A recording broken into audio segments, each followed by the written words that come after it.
हमारा टॉपिक है applications of transgenic animals. What is transgenic animal? Transgenic animals होते हैं जेनेटिकली मॉडिफाइड एनिमल्स। वो एनिमल्स जिनका जो जीनोम होता है वो हम मॉडिफाइड करते हैं, वो वाले एनिमल्स जो होते हैं वो होते हैं ट्रांसजेनिक एनिमल्स। तो हम उनके एप्लीकेशंस की बात करेंगे। दैट मीन्स कि हम ये क्यों स्टडी कर रहे हैं या फिर हम ट्रांसजेनिक एनिमल क्यों बना रहे हैं, इनके बेनिफिट्स एक तरीके से हम बोल सकते हैं या फिर इनका यूजेस बोल सकते हैं ट्रांसजेनिक एनिमल का एप्लीकेशंस में। तो फर्स्ट ऑफ ऑल क्या है, to study animal physiology. That means क्या है, जो एनिमल्स हैं उनकी फिजियोलॉजी की स्टडी के लिए हम क्या करते हैं, ट्रांसजेनिक एनिमल्स का फॉर्मेशन करते हैं। ठीक है।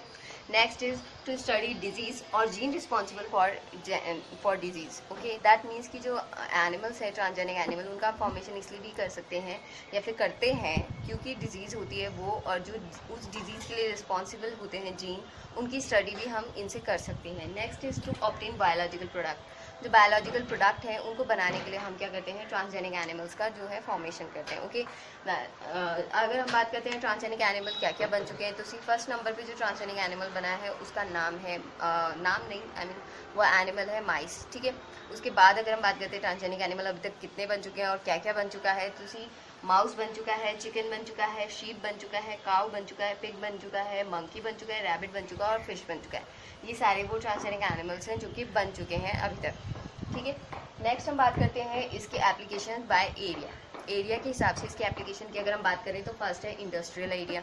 इंडस्ट्री में इसकी क्या क्या यूज़ है, तो सी टॉक्सिसिटी या फिर हम कह सकते हैं केमिकल सेफ्टी टेस्टिंग। इसमें जो है ट्रांसजेनिक एनिमल्स का यूज़ हम बताएं तो फिर जब भी कोई नई टॉक्सिसिटी या फिर जब भी कोई नया टॉक्सिक या फिर हम कह सकते हैं केमिकल सेफ्टी टेस्ट, केमिकल्स जो भी बनते हैं उनकी क्या करते हैं, हम सबसे पहले टेस्टिंग करते हैं किन पे, ट्रांसजेनिक एनिमल्स पे। क्यों करते हैं, क्योंकि वो बहुत सेंसिटिव टाइप के एनिमल होते हैं। अगर हम एक नॉर्मल एनिमल पे कोई भी टेस्टिंग करेंगे तो वो इतना अच्छे से शो नहीं कर पाएगा जितना अच्छे से हमारा जो ट्रांसजेनिक एनिमल होगा वो शो करेगा इनके प्रति कोई भी इफेक्ट। ठीक है।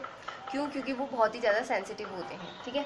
नेक्स्ट इस वैक्सीन सेफ्टी की अगर हम बात करते हैं तो इसका क्यों है, इसमें ऐसा है कि जो भी नई वैक्सीन हम बनाते हैं उसकी हम टेस्टिंग करते हैं ट्रांसजेनिक एनिमल पे, जिससे हमें इफेक्ट शो होते हैं। क्योंकि हम कुछ भी बना के या फिर कोई भी वैक्सीन बना के हम सीधे ही हम इसको अप्लाई नहीं कर सकते ह्यूमन बीइंग पे, हमको पहले एनिमल पे अप्लाई करना होता है। और ट्रांसजेनिक एनिमल बहुत अच्छे से इफेक्ट शो करते हैं जिसकी वजह से हमें प्रॉपर उसके फ़ायदे और नुकसानों का पता चल जाता है। अब अगर हम बात करते हैं कैसे करते हैं, तो फॉर एग्जांपल हम पोलियो की टेस्टिंग हुई थी तो उस टाइम पे क्या हुआ था, सबसे पहले वो टेस्टिंग हुई थी माइस पे, ट्रांसजेनिक माइस पे। उसके बाद क्या हुआ, वो उसने कोई इफेक्ट शो नहीं किए जो कि हमारे लिए गलत हो या फिर उसने पॉजिटिव इफेक्ट शो किए। तो इसका मतलब ये नहीं कि हमने डायरेक्ट ह्यूमन पे कर दिया। उसके बाद हमने लार्जर एनिमल पे उसको अप्लाई किया। फॉर एग्जांपल हमने मंकी पे किया, तो सबसे पहले हमने क्या किया, पोलियो की टेस्टिंग करी माइस पे, उसके बाद मंकी पे हुई, उसके बाद जब हमको सेफ लगा तब जाके वो चीज़ कहाँ पे अप्लाई हुई, ह्यूमन बीइंग पे। ओके।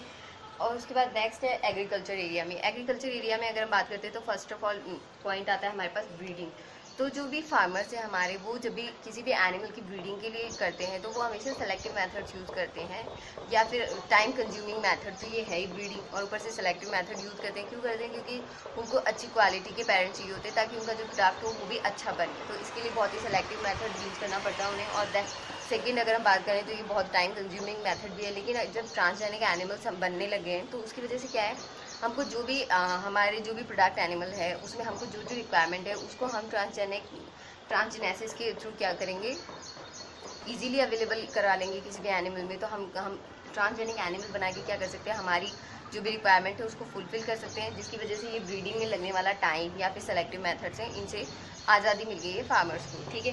नेक्स्ट हम बात करते हैं क्वालिटी। क्वालिटी से मतलब है कि जो भी हमारा प्रोडक्ट बन रहा है, फार्मर्स जो है जो भी जैसे गाय है तो गाय में क्या प्रोडक्ट में क्या अच्छा चीज़ मिलेगी हमको, क्योंकि क्वालिटी बढ़ रही है ट्रांसजेनिक एनिमल्स की वजह से। तो जो काउ मिल्क देगी वो क्या होगा, वो ज़्यादा मिल्क प्रोडक्ट प्रोवाइड करवाएगी हमको। मिल्क जो बनेगा वो बहुत ज़्यादा बनेगा, अच्छी मात्रा में मिलेगा। दैट मीन्स कि हमें फ़ायदा मिलेगा फार्मर्स को। और हम बात करते हैं तो जो उसका मिल्क होगा वो हेल्दी भी होगा। क्यों, क्योंकि उसमें जो कोलेस्ट्रॉल होगा वो कम होगा, लैक्टोज कम मिलेगा, और जो इंसुलिन है उसकी मात्रा उसमें ज़्यादा होगी, जिसकी वजह से क्या है वो हमारे लिए हेल्दी भी रहेगा। तो एक क्वालिटी मिल रही है हमको प्रोडक्ट्स में। और अगर हम बात करते हैं शीप की बात करते हैं तो शीप क्या होती है, शीप जो होती है वो ग्रोथ हार्मोन देते हैं उसको, तो वो क्या होती है, बड़ी शीप बनेगी नॉर्मल साइज से, जिसकी वजह से क्या होगा, उसमें बड़ी साइज है तो डेफिनेटली उसका जो वूल होगा वो भी बहुत ज़्यादा मिलेगा। तो ये भी हमारी एक फ़ायदा हो गया है। और नेक्स्ट हम बात कर सकते हैं इसमें गॉट की। गॉट में क्या होता है, गॉट एक एनिमल है जिसके अंदर जिसके हेयर्स का यूज़ किया जाता है, ठीक है।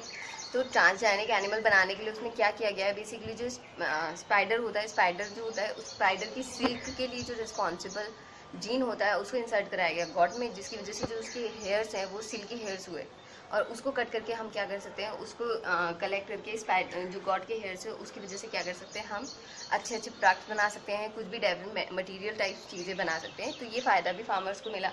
उसके बाद हम बात करते हैं और किसी पिग्स और कैटल्स की बात करें तो उसमें मोर मीट हमको प्रोवाइड हो रहा है, क्योंकि हमने ट्रांसजेनिक पिग्स और कैटल्स बनाए जिनमें क्या है, जिनमें वो जीन डाला गया है जो कि क्या होता है, उनकी मांस को बढ़ाने के लिए या फिर उनकी जो मसल मास है उसको बढ़ाने के लिए रिस्पॉन्सिबल है, जिसकी वजह से हमें क्या है, ज़्यादा मीट प्रोवाइड हो रहा है। तो बेसिकली ये क्वालिटीज़ में आते हैं जिसकी वजह से हमको फ़ायदा मिल रहा है ट्रांसजेनिक एनिमल्स का। और नेक्स्ट है डिजीज़ रेजिस्टेंस। तो जो एनिमल हम बना रहे हैं उनमें क्या है, डिजीज़ रेजिस्टेंस बना रहे हैं, जिसकी वजह से क्या है, उनको वो डिजीज़ से थोड़ा दूर रहें ऐसे एनिमल, यानी आसानी से उनमें कोई डिजीज़ ना लगे।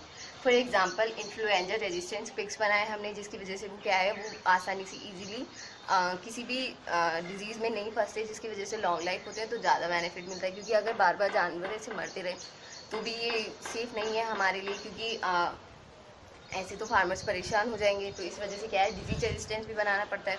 तो उसके लिए क्या है, ये एग्रीकल्चर एरिया में आएंगे इसकी ये वाले एप्लीकेशंस। नेक्स्ट है मेडिसिनल एरिया में। मेडिसिनल एरिया में अगर हम कहें मेडिसिन में इसके क्या क्या यूज़ है ट्रांसजेनिक एनिमल के, तो फर्स्ट इज जीनो ट्रांसप्लांटेशन। अब जीनो ट्रांसप्लांटेशन में क्या होता है, बहुत आजकल बहुत ज़्यादा लोग हैं, बहुत ज़्यादा अमाउंट है ऐसे लोगों का जो कि हार्ट की वजह से, लीवर की वजह से या फिर किडनी की वजह से जिनकी डेथ हो रही है, क्योंकि उनका ट्रांसप्लांटेशन नहीं हो पा रहा है या फिर हमारे पास इतने अवेलेबल नहीं है कि हम हर किसी को ट्रांसप्लांटेशन के लिए ऑर्गन नहीं बनवा सकते। तो ट्रांसजेनिक एनिमल में हम वो ऑर्गन डेवलप करवा के क्या कर सकते हैं, ट्रांसजेनिक ये ट्रांसप्लांटेशन का जो प्रॉब्लम है उसको सॉल्व कर सकते हैं। Next is nutritional supplements. इसमें क्या है, जो भी हम एनिमल हम बनवा रहे हैं, ट्रांसजेनिक एनिमल जो भी हम साइंटिस्ट बना रहे हैं, उसमें क्या है, जो न्यूट्रिशनल सप्लीमेंट है उनकी जो रिक्वायरमेंट होती है वो पूरी फुलफिल करने वाले एनिमल्स बना रहे हैं। फॉर एग्जांपल अगर हम काव के मिल्क की बात करते हैं, तो काव के मिल्क की बात करें, किसी भी एनिमल की बात करें, तो अगर न्यूट्रिशनल सप्लीमेंट का एग्जांपल देखें तो ग्रोथ हार्मोन्स जो है वो हमें अच्छे से मिल सकते हैं प्रोडक्ट से। ब्लड एंटी क्लॉटिंग या फिर इंसुलिन है, इनकी जो मात्रा है वो अच्छी मिल रही है हमको किसमें, ट्रांसजेनिक एनिमल्स में, ठीक है। नेक्स्ट है हमारा human gene therapy. Human gene therapy में इसका क्या यूज़ है, तो बेसिकली हमारे पास जीन्स की अगर काउंटिंग की बात करें तो बहुत ज़्यादा है, लगभग 50,000 से भी ज़्यादा ऐसी जीन्स है जिनकी रिक्वायरमेंट हमको बहुत है। अब वो जीन ऐसी जीन है जिनकी हमको रिक्वायरमेंट है, फॉर जस्ट इमेजिन कि अगर ऐसा हो जाए कि किसी इंसान के अंदर जीन जो है, एक पर्टिकुलर जीन जो क्या हो जाए, डिफेक्ट निकल जाए, डिफेक्टिव हो जाए, तो हम क्या कर सकते हैं, हम ट्रांसजेनिक एनिमल से वो जीन लेकर उसमें कन्वर्ट कर सकते हैं या फिर ट्रांसप्लांट करवा सकते हैं, ट्रांसफ़र करवा सकते हैं, जिसकी वजह से क्या होगा, हमें प्रॉब्लम नहीं होगी कोई, हमारे लिए अच्छा है ये टेक्निकली। बट ऐसा नहीं है, हम किसी इंसान से इसलिए नहीं ले सकते क्योंकि इतने सारे जीन्स हैं, हम इतने सारे जीन्स अवेलेबल करा ही नहीं सकते हैं, लेकिन हम ट्रांसजेनिक एनिमल्स में ये वाले ग्रो करवा सकते हैं या फिर ट्रांसजेनिक एनिमल से हम ये ले सकते हैं। तो इससे क्या होगा, जो ह्यूमन जीन थेरेपीज़ है उसमें बहुत ही हेल्प मिलेगी, ठीक है। नेक्स्ट हम बात करते हैं quality nutrition supplement human gene. Examples की बात करते हैं, कुछ एक ऐसे एग्जाम्पल जो कि ट्रांसजेनिक जीन्स में हमको मिले हैं, ठीक है। तो एग्जाम्पल में हम बात करते हैं सुपर फिश की। सुपर फिश क्या है, सैल्मन नाम की एक फ़िश होती है जिसमें क्या किया हमने, ग्रोथ हार्मोन इंसर्ट कराया। कहाँ पे, वो हमने कराया उसके फर्टिलाइज एग के अंदर, हमने ग्रोथ हार्मोन फिक्स करवा दिया, इंसर्ट करा दिया थ्रू माइक्रो इंजेक्शन। तो इसकी वजह से हमको बेनिफिट क्या हुआ, जो सैल्मन हमें मिली वो नॉर्मल फ़िश की तुलना में बहुत ज़्यादा बड़ी थी, 10 to 11 टाइम्स ज़्यादा बिग हमको फ़िश प्रोवाइड हुई, तो उसे सुपर फिश नाम दिया गया, ठीक है। नेक्स्ट हमारा एग्जांपल है ग्लो फिश। ग्लो फिश में क्या हुआ, जो ज़ेब्रा फिश थी उसमें क्या किया, उसमें जेली फिश की जो फ्लोरोसेंट प्रोटीन जीन्स प्रेजेंट होते हैं उनको इंसर्ट कराया गया एम्ब्रियो के अंदर, किसकी, ज़ेब्रा फिश की। ज़ेब्रा फिश की एम्ब्रियो के अंदर हमने क्या करवाया, जेली फिश का फ्लोरोसेंट प्रोटीन जीन जो होता है वो इंसर्ट कराया, जिसकी वजह से जो फिशेस हमको मिली जो कि ग्लो फिश है वो फ्लोरोसेंट की क्वालिटीज़ लिए हुए मिली। Next is the rabbit, transgenic rabbit. Transgenic rabbit में क्या है, हमने क्या किया, ग्रीन फ्लोरोसेंट प्रोटीन जो है वो हमने उसके अंदर इंसर्ट करवाया या फिर उसके लिए रिस्पॉन्सिबल जीन हमने इंसर्ट कराया। तो उसकी वजह से क्या हुआ, हमें जो रैबिट है वो फ्लोरोसेंट का क्वालिटी लिए हुए मिला।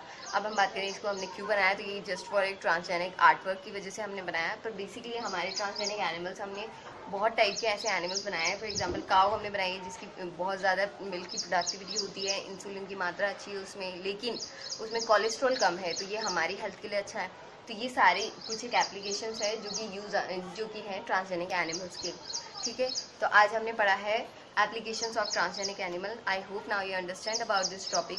Please like, comment and share this video and don't forget to subscribe my channel. Thanks for watching.